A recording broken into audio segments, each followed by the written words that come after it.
Well, good day, YouTubers. Yeah, back again. We're going to shoot out a couple short ones here, and going to tell you about your rights, your man and woman rights. We'll use the word human again because they always like to play with the simple words. Okay, if you don't know your rights, you have none. Okay, now in 1947. Eleanor Roosevelt, wife of the president, first lady after the atrocious Second World War, which was all a commercial venture, they sat down, the United Nations, which used to be the League of Nations, which are all the corporate states around the world, it's all corporation. They sat down and they penned out the Charter of Human Rights.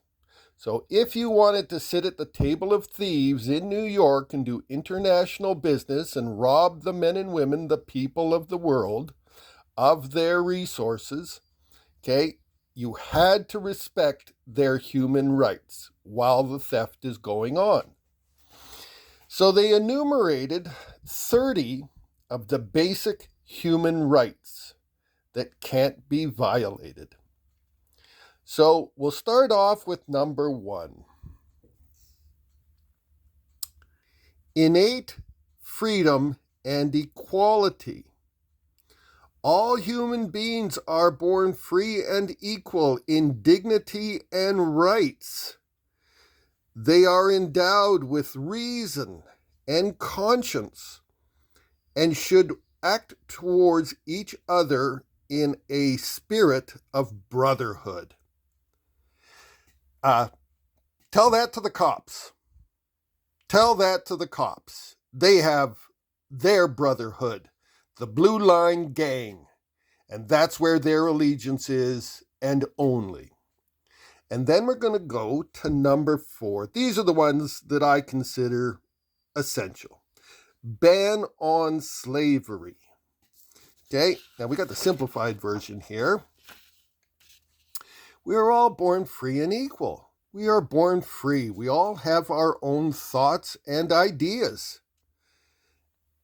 We should all be treated as we carry, as in the same way. No slavery. Nobody has the right to make us a slave. We cannot make anyone our slave. Well, okay. That means that no one can tell anyone what they can or cannot do. Okay, and if you understand the word no one, that means not the Pope, not the president, not the prime minister, not a judge, not a cop. No one can tell anyone what they can or cannot do because we're all free and slavery in all forms has been abolished, except in government. Government wants to make us a slave. Now, they can't make men and women slaves because the men and women are the creators. Okay?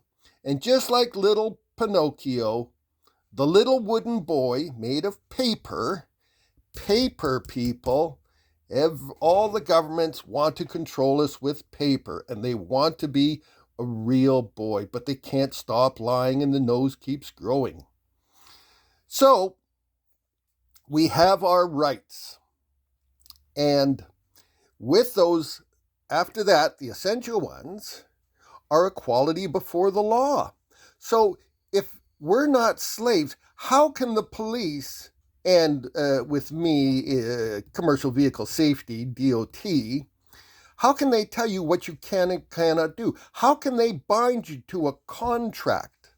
How can they put you in slavery when you were never informed?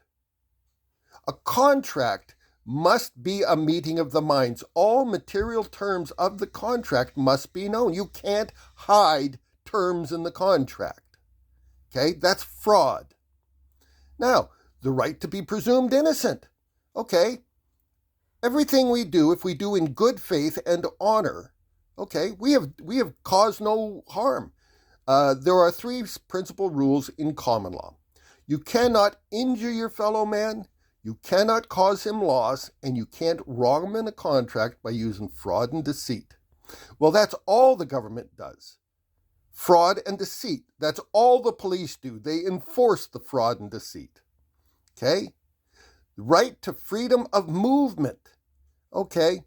Now, they say that if you are moving on a highway, which we pay for with our taxes, okay, those are our roads, and we'll get into the crown and the queen and the king and all the thievery and corruption there. That'll be another video. The presumption of innocence. So unless there's an injured party, right? Unless you've smashed into somebody and caused injury or loss of a vehicle, or you've wronged them in a contract, okay, you've done no wrong. Right to freedom of movement. You cannot restrict anybody. Now, I love the old cowboy and western movies. Back in the 1800s, around 1865 is when all this, the United States was going bankrupt. And Britain wasn't doing too good either. And the British Commonwealth, the king, was running out of money financing the security of all his nations around the world. Okay, and they were in deep trouble. What they did is they realized that in order to finance things, they were running out of taxes, they were running out of resources, and the people own everything. Okay, so they needed to expropriate the wealth of the people. And the way they did it is to start converting people into contracts and to realign them under a contractual obligation as an artificial person, a corporation. And we did that in yesterday's video. What a person is, it's a corporation. Now, the next thing down there is the right to own property.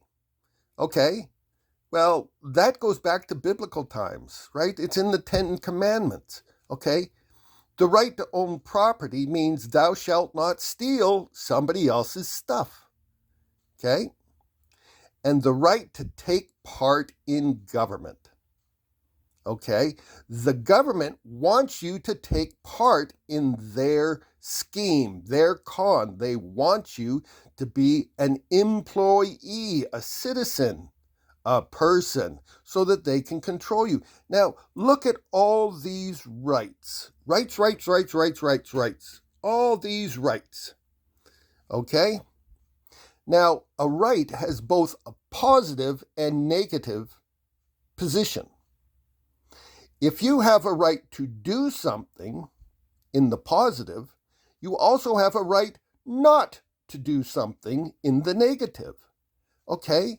You have the right not to take part in government. Okay? Now, in order to do that, you have to send them notice. You've got to communicate with these thieves, with these crooks. Okay? You've got to give them notice, because remember, we're all a pack of brain-dead, lazy slobs, right? That are children of the nanny state.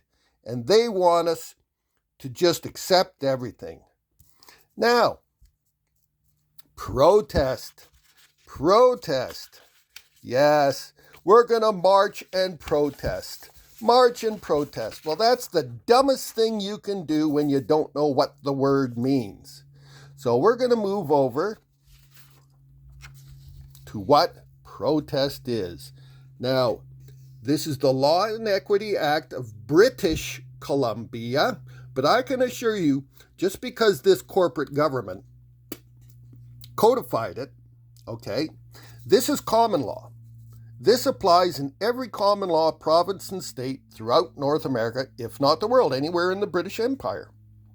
Now, performance under protest. The electing party, which is you, means any party to a contract who, in the response to a requirement by the requiring party, that would be the government, makes an election under Section 2. Notice, people, we have to talk to them. We've got to send them written notice. Means a notice given under subsection 3 that performance is under protest. Requiring party, that will be the government, means any party to a contract who communicates to another party to the contract a requirement respecting the other party's performance of the contract. If a dispute arises between the parties to a contract respecting the obligation of a party under the contract, the party whose obligations are disputed may, we have a choice here, elect to perform the contract in accordance with the requirements of the other party. And the electing party is then entitled to compensation. Compensation, people, it's what the game's all about, money. From the requiring party, well, that's going to be the government. Okay? So if you've given them notice, you get compensation from the requiring party for any services performed, property supplied or transferred, liability assumed, and monies paid. How about that? Monies paid. Okay? So I can assure you, people, that every government document that I was ever forced to sign is under protest. Driver's license, social insurance number, car insurance, it's all under protest. Okay, so I get all my money back. I get full liability. Every time they've seized and stolen my property, okay, they're going to compensate me. Okay, services performed. We perform services. Now, 12 minutes, we got a thing. I'm going to suggest to everybody that you do what I have done. You become a member of the United Nations. Very powerful. And you start to read up on the Charter of the United Nations. Okay? That now is where the power of Canada is, because Mr. Justin Trudeau and the prior Prime Minister, I forget that jerk's name, they signed us all over. Our corporate charter, their corporate charter, is now secondary to the United Nations. Okay? The one world government. So while we still have this opportunity, okay, we need to be a part of the cabal and infiltrate them and enforce our human rights to preserve them. This is what we need to do, people. Okay? Trying to keep it to 10 minutes, but we're over. Okay, a couple more short ones coming. Ciao, guys.